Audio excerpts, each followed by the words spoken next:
मेरी बेटी की शादी, अब आराम से उसके बाप के पैसे पर ऐश करूंगी।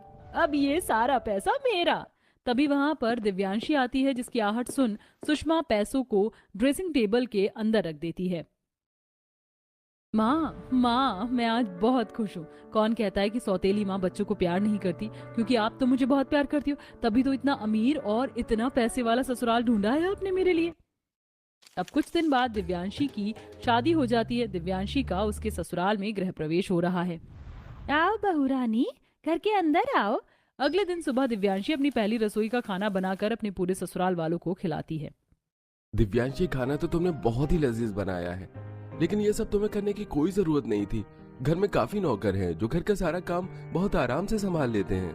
अब दिव्यांशी अपने पैसे वाले ससुराल में बहुत अच्छी जिंदगी गुजार रही थी। उसे अपने पैसे वाले ससुराल में किसी भी चीज की कोई कमी नहीं थी। ऐसे ही कई दिन गुजरते हैं, तभी एक दिन।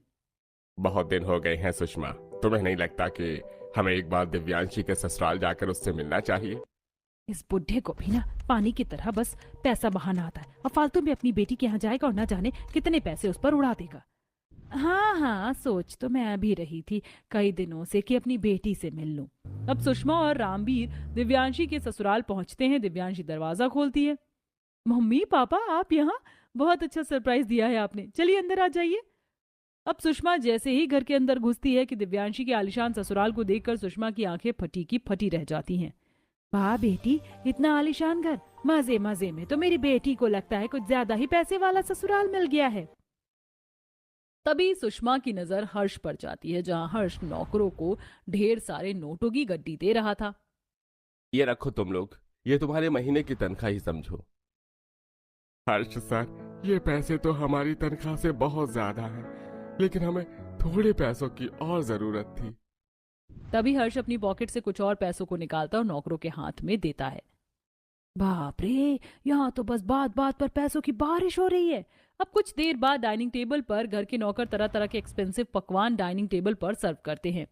ओह गॉड, एक 5 स्टार होटल जितना एक्सपेंसिव खाना मेरी बेटी के ससुराल में खाया जाता है। इसका मतलब तो साफ है कि मेरी बेटी का पति बहुत पैसे वाला है। इससे मेरी बेटी की शादी क्यों हो गई? काश इसको मैंने फंसा लिया होता। कहाँ खोई हुई हो आप सुषमा जी? जब से आई हो तब से बस चीजों को देखते ही जा रही हो। अरे खाना खाइए, खाना ठंडा होने को है। कुछ देर बाद मेहरा परिवार के सभी सदस्य खाना खाकर अपने अपने बेडरूम में आराम करने चले जाते, जहां सुषमा खुद से बातें करते हुए कह रही थी। मेरी बेटी का पति जितना टॉल एंड स्मार्ट है उतना ही ज्यादा पैसे वाला है। अब टाइम आ गया है कि मैं अपने प्यार का जाल अपनी बेटी के पति पर फैला दूं, ताकि ये सारा पैसा मेरे नाम हो जाए। अगले दिन सुबह जब रामवीर